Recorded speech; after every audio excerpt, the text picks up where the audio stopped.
जो व्यक्ति चिंतामणि के सामने बैठकर, सन्मुख बैठकर जिस चीज का चिंतन करता है, तो वह चिंतामणि का प्रभाव है। जिस चीज का हम चिंतन करेंगे वो चीज आपके सामने स्वयं प्रकट हो जाएगी। ये मृत्युलोक में चिंतामणि है। का प्रेक्षते ग्रोपी तो वैकुंठम योग दुर्लभम, और स्वर्ग में कल्प वृक्ष बताया गया है। चिंतामणि में जो सामर्थ्य है वो क्या है? सिर्फ मृत्यु लोक की चीजों को चिंतामणि दे सकती है। चिंतामणि सिर्फ मृत्यु लोक की चीजों को दे सकती है, और कल्प वृक्ष सिर्फ स्वर्ग की चीजों को आपको प्रदान कर सकता है। स्वर्ग में कल्प वृक्ष है, कल्प वृक्ष के नीचे आप बैठे हैं। आपने मन में विचार किया कि एक 4 व्हीलर गाड़ी हो, तो वो आपको नहीं मिल सकती, क्योंकि स्वर्ग में 4 व्हीलर नहीं है।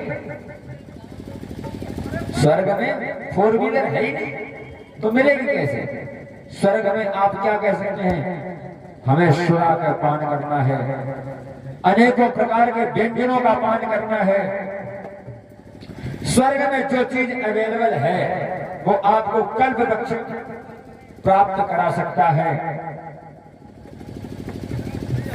भागवत कहती है, चिंता मणर लोक सुखम सुरुद्रो स्वर्ग संपदा प्रेक्षते गुरुप्रीतो वैकुंठम योग दुर्लभ। का चिंतामणि की सामर्थ्य कितनी है कि मृत्यु लोक की चीज प्राप्त करा सकती है, और कल्प वृक्ष की सामर्थ्य कितनी है? सिर्फ स्वर्ग की चीज प्राप्त करा सकती है।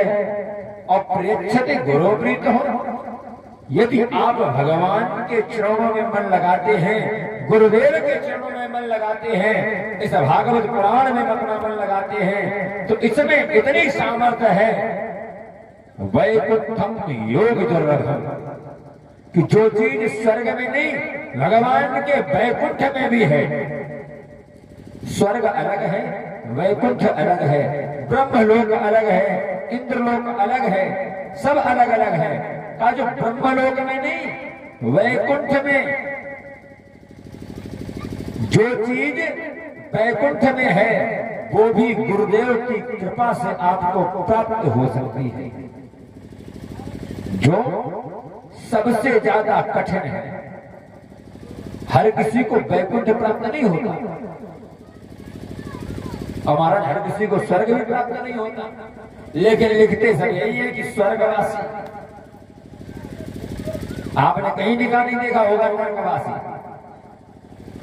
आज हमारे पूज्य श्री दादाजी स्वर्ग सिधार गए, फलाने फलाने महाराज इतनी डेट को स्वर्ग हो गए, स्वर्गवास हो गया है। कोई नहीं लिखता कि नरकवास हो गया, चाहे कितना बड़ा पापी क्यों न हो, लेकिन लिखा उसके आगे स्वर्गवासी ही जाता है। ऐसा आप देख के आए हैं, स्वर्गवासी हुए हैं कि नरकवासी? भगवान का कभी भजन किया नहीं, सुबह उठे मुंह धुला नहीं, और पहुंच गए दारू के ठेके पे, और जब मर जाते हो कहते दद्दा हमारे स्वर्गवासी हैं। ना मुंह से कभी राम नाम लिया, न कभी किसी का आदर किया, न किसी का सम्मान किया।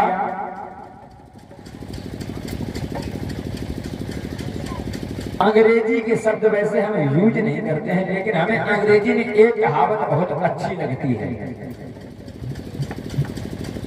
जबकि मैंने अंग्रेजी पढ़ी नहीं है, मैंने संस्कृत पढ़ी है आश्रम में रहकर,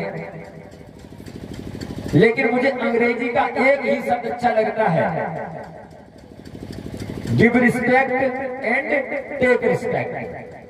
यदि आप इज्जत देंगे तो आपको इज्जत मिलेगी। अगर दादा बैठे, हमने दादा से राम राम कहा, तो दादा हमसे ये नहीं कहेंगे मरिया हो जाए, दादा हमसे कहें राम राम लाला। अंग्रेजी में सिर्फ एक ही बात मुझे बहुत अच्छी लगती है, बाकी कल पूज्य महाराज सिंह ने तो आपको अंग्रेजी के बारे में बताया ही था, उस पर चर्चा ना करते हुए अंग्रेजी तो अंग्रेज आने, हम अपनी संस्कृत सनातन धर्म में प्रवेश करते हैं, कथा में प्रवेश करते हैं। तो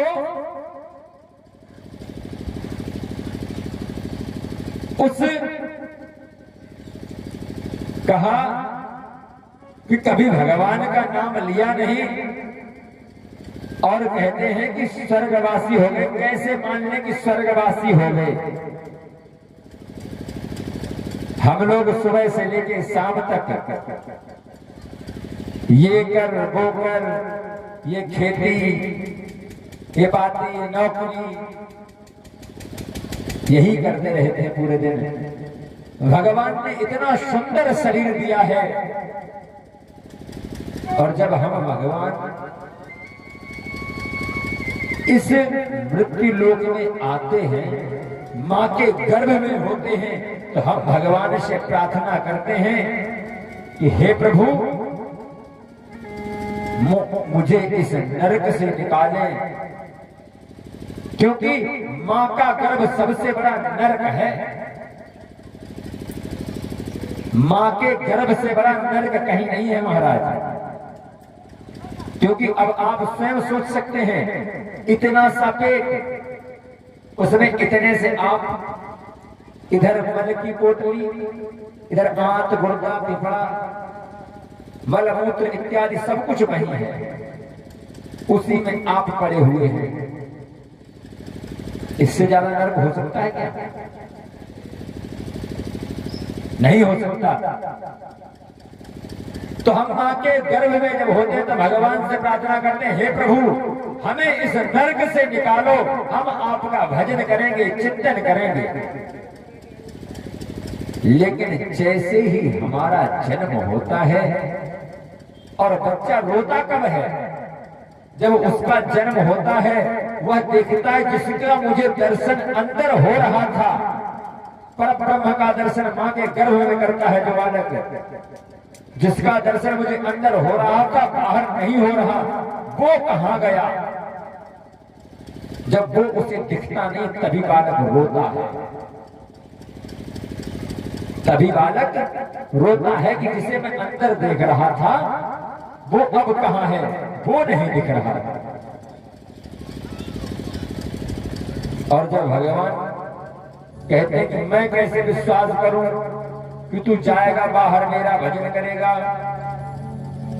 तो कहते हैं इस बात का साक्षी जल और वायु होती है। जल देवता यानी कि वरुण और वायु हवा, ये दोनों उस बात के साक्षात होते हैं, साक्षी होते हैं कि हम इस बात के साक्षी ये आपका भजन करेंगे। और कितना भी पापी व्यक्ति क्यों ना हो, कितना भी पापी क्यों ना हो, वो कभी भगवान का नाम ना ले, और गर्मी से जाए जैसे ठंडे पानी से नहाएगा, ऑटोमेटिक भगवान का नाम आता है। आहा हरे राम हर हर गंगे, ऑटोमेटिक नाम आता है। क्योंकि जल साक्षी है आपका। आपने जल को साक्षी मानकर कहा था कि हम भगवान का भजन करेंगे, लेकिन वो सब आप भूल जाते हैं। उमरिया मौत में खोई,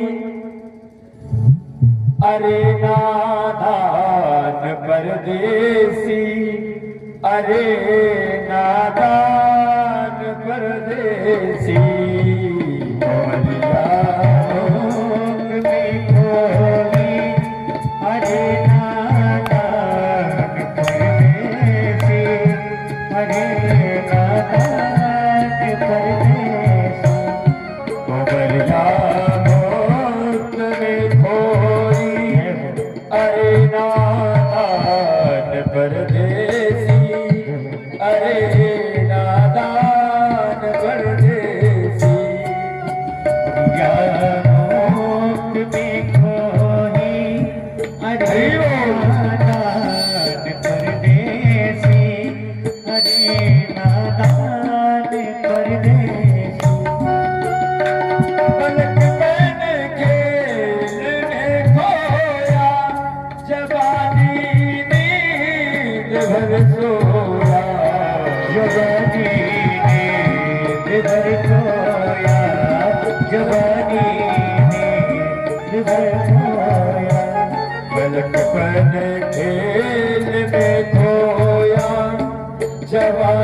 कहा पूरी जवानी जब पैदा हुए तो बचपन तो खेल खेल के गवा दिया, पढ़ाई में गवा दिया, और जवानी आनंद में ये मेरा घर है, ये मेरा परिवार है, ये मेरी बीबी है, ये मेरे बच्चे हैं, ये मेरा कारोबार है।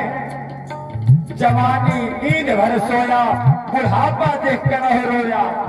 जब बुढ़ापा हो आ जाता दादा के जैसा, तब बैठ के रोते हैं, भगवान का भजन होता नहीं, बच्चे भी सुनते नहीं। बच्चे से कहा बेटा पानी, वो कहता है चुप बैठे वो भी कुछ नहीं सुनता है। तो कहा बुढ़ापा देख कर रोया, अरे नारायण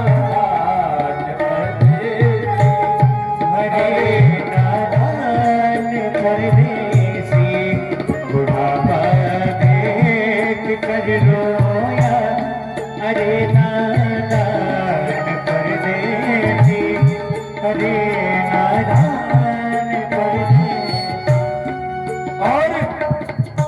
जब यमराज लेने आ जाते हैं तब घबराता है बैठकर और कहता है संभल कर ले चलो भाई, मेरे माँ बाप रोते हैं, मेरे माँ बाप रोते हैं। संभल कर ले चलो भाई, मेरे माँ बाप रोते हैं, मेरे माँ बाप रोते हैं। जो टूटी आम की डाली तो रोया बाग का माली, तो रोया बाग का माली, तो रोया बाग का माली। बगीचा कर चला खाली, अरे नारायण परदेसी, अरे नारायण परदेसी। बुढ़ापा देख कर रोया, अरे नारायण परदेसी, अरे नारायण परदेसी। मन जाओ में खोई, अरे